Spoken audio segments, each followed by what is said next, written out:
자, 여러분 반갑습니다. 자, 여러분 오늘도 본사중이 신명도사가 여러분께 또 재미나게 이 사주 이야기를 들려드리겠습니다. 자, 오늘은 이제 올해 나이 66세 건명 이 남성분의 팔자 명조와 그리고 또 한 분은 올해 나이가 61세 남성분의 팔자 명조입니다. 자, 오늘은 이 두 분의 팔자 명조를 보면서 오늘은 그 춤과 관련된 이야기로 여러분께 이제 사주 이야기를 해보도록 하겠습니다.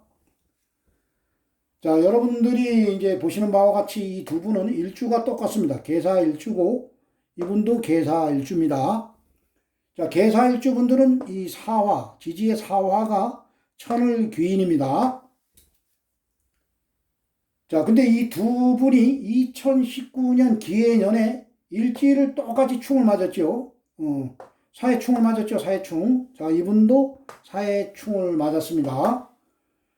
근데 이쪽 팔자명주의 주인공이신 이분은 2019년 기해년에 일지를 사해충 맞고 천을기인을 사해충 맞고 이분은 주무시다가 심장마비로 그해 돌아가셨습니다. 그래서 현재는 고인이 되신 분이고 이분은 2019년에 이분도 이제 똑같이 일지가 사해충 맞고 그 천을기인이 사해충을 맞았죠. 근데 이분은 의외로 그 해에 뭐 뜻하지 않던 재물이 들어와서 그 해 운이 상당히 좋았던 분입니다. 그렇기 때문에 우리가 그 팔자 해석을 할 때 뭐 충이 된다고 무조건 나쁜 것은 아닙니다.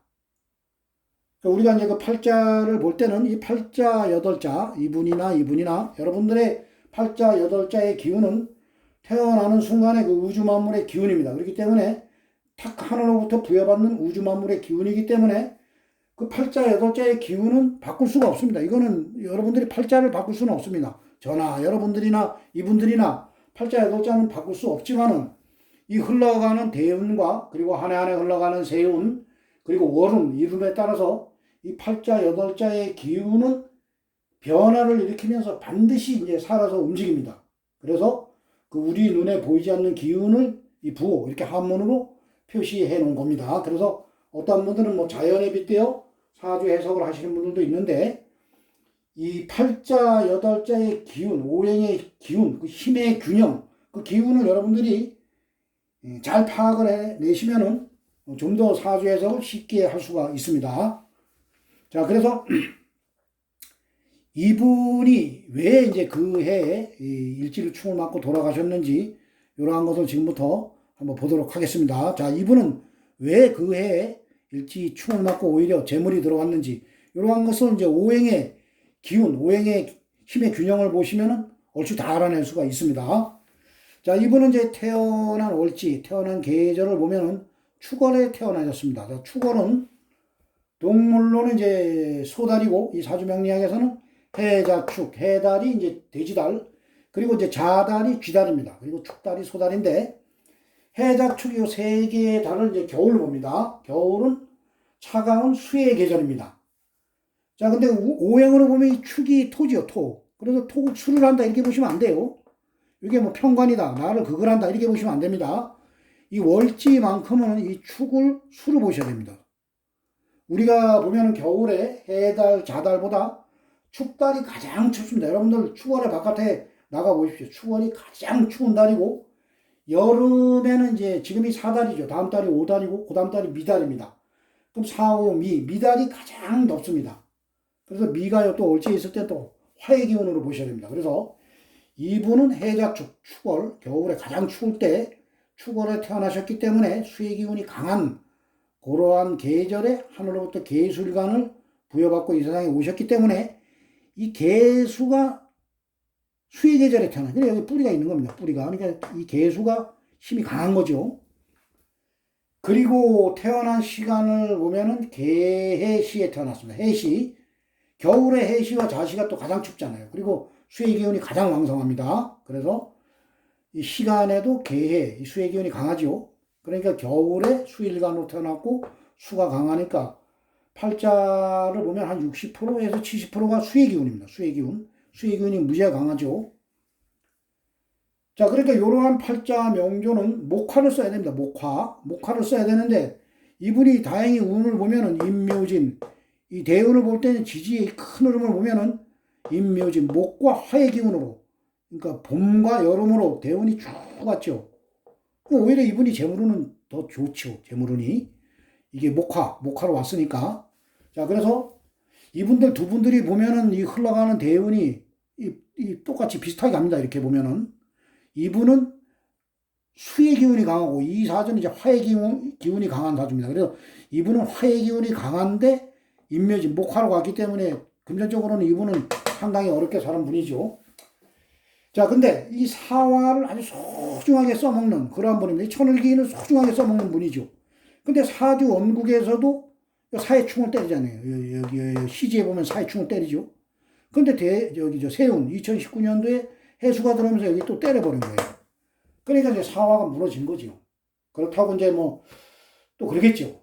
이분과 똑같은 분들은 다 이때 다 돌아가셨냐? 그렇지도 않습니다. 왜냐하면은 이 사화가 이 수일간으로 태어나신 분들은 사화가 재성이라 해서 돈 그리고 여자 그리고 아버지를 나타냅니다. 그러니까 이분과 똑같이 태어나신 분들 중에 배우자가 돌아가신 분들도 있습니다. 그 해에 배우자 아니면 배우자가 뭐 이별을 했다거나 그러한 분들도 있고 아니면 돈도 되니까 돈이 왕창 나갔거나 그래가지고 목숨을 사는 분들도 있겠죠. 근데 이분은 돈도 나가지 않고 배우자도 나가지가 않았으니까 본인이 이제 돌아가신 거죠, 이분은. 자, 그렇기 때문에 우리가 그 사주 해석을 할 때 어떤 분이 이제 돌아가셨다고 그분하고 똑같은 분이 다 돌아가시지는 않습니다. 그렇지만 그 해당 육친이나 그 오행에 해당하는 기운에 만약에 어떠한 네 가지의 기운이다. 그러면 네 가지 중에 한 가지는 반드시 일어납니다. 그렇기 때문에 이분은 그 해에 이것도 사화가 우리 인체의 심장. 그러니까 이분은 태어나면서부터 선천적으로 이 심장을 약하게 가지고 태어나신 분입니다. 그래서 이분이 이제 심장마비로 돌아가셨고, 자, 요 다음번 요분을 이제 한번 살펴보도록 하겠습니다. 자, 이분은 이제 태어난 계절, 이 월지를 잘 봐야 됩니다. 월지가 인월에 태어나셨습니다. 인월은 이제 그 동물로는 호랑이달이고 이 사주명리학에서는 임묘진, 인월이 호랑이달, 그리고 이제 묘달이 그 토끼달, 그 다음에 진달이 이제 용달입니다. 그래서 임묘진 요 세 개의 달을 봄으로 보는 겁니다. 봄에 이분은 이제 봄에 태어났습니다. 인월이 입춘 2월 양력으로 2월 4일이 지나면 이제 인월이 시작이 되는 거죠. 그리고 음력으로는 1월이기 때문에 바깥의 날씨는 쌀쌀합니다. 그래서 뭐 수의 기운이 있다 이래 보시면 안 돼요. 아마 우주 만물의 기운은 목의 기운으로 흐르는 겁니다. 그렇기 때문에 이분은 목의 계절 봄에 개수일간을 부여받고 이제 이 세상에 오셨습니다. 개수일간이 이제 뭐 봄에 나무를 키우기 위해서 이제 수생목으로다가 기운을 빼는 겁니다. 이렇게 쭉쭉 빼는 거죠. 그러니까 이 사주는 이제 내가 태어난 계절의 뿌리를 못 내렸어요. 그러니까 어떻게 보면 사주가 이분은 이제 강한 사주고 이분은 약하죠. 근데 이분은 이제 팔자를 보면은 시간이 정사시에 태어났으니까 이 사시가 사화죠. 천간의 정화가 화지 화. 그래서 이분은 사주가 좀 뜨겁습니다. 일주가 또 계사일주 사화고 여기에 월주에 보면 월간의 병화 그리고 태어난 연도를 보면 갑진년에 태어났습니다. 갑목이죠. 그러니까 목생화. 어떻게 보면 사주가 불덩어리예요. 불덩어리. 자, 이분은 수의 기운이 60%, 70%고 이분은 화의 기운이 한 70% 되는 겁니다. 화의 기운이. 그러니까 이분이나 개수일간, 수의일간으로 태어나신 분들은 수가 가서 그거라는 오행, 수화. 그래서 화가 재성이라서 재물입니다. 근데 재물은 팔자에 보면 이분은 엄청나죠. 화의 기운이 엄청 뜨거우니까. 이분이 돈이 많은 게 아니라 오히려 이분이 돈이 있는 겁니다. 이 대운이 임묘진 사오미로 갔기 때문에 이분이 화의 기운, 목화의 기운이 강하게 갔죠. 그래서 이분은 재물을 벌 때 많이 벌었습니다. 이분은. 근데 이분은 사주의 목화의 기운이 강한데 대운이 목화로 가버려요. 목화. 그러니까 화의 기운이 강한데 화의 기운이 더 세게 들어오는 거죠. 그러니까 팔자에도 재성이 많은데 재물이 많은데 운에서도 재물이 들어오니까 산에 불이 난 거죠. 불이 났는데 그 불을 제압을 해야지 내가 그 돈을 가져오는데 이 주전자 하나 가지고 산에 물을 들이부으니까 이 대운도 물덩어리지, 팔자 원국도 물덩어리지. 그러니까 불에 이 물이 증발이 되는 거죠. 그러니까 돈에 증발이 되는 그러한 팔자 명조입니다. 이게 대운도 그렇고. 그래서 이분은 뭐 하는 일마다 다 망했습니다. 망해가지고 돈과 인연이 없는 그러한 팔자 명조입니다. 이 팔자가. 근데 요 해 보십시오. 요 해 이분은 이 사화, 이 화를 아주 소중하게 써먹는데 이걸 축 맞고 이게 사라졌고 이분은 이 너무 많은데 이걸 와서 때려줬잖아요. 이거를. 그러니까 이분은 이 겁재가 와서 이걸 때렸고 겁재가 죄를 탐한다. 뭐 이렇게도 볼 수가 있는데 이분은 겁재가 와서 죄를 탐한 게 아니라 도와준 겁니다. 그 외에도 주변 사람들로 인해서 이분은 이제 그 해에 그 뜻하지 않은 그 재물이 들어온 것이요. 그래서 우리가 그 사주 해석을 할 때 그 힘의 균형을 여러분들이 잘 봐야 됩니다. 오행의 힘의 균형.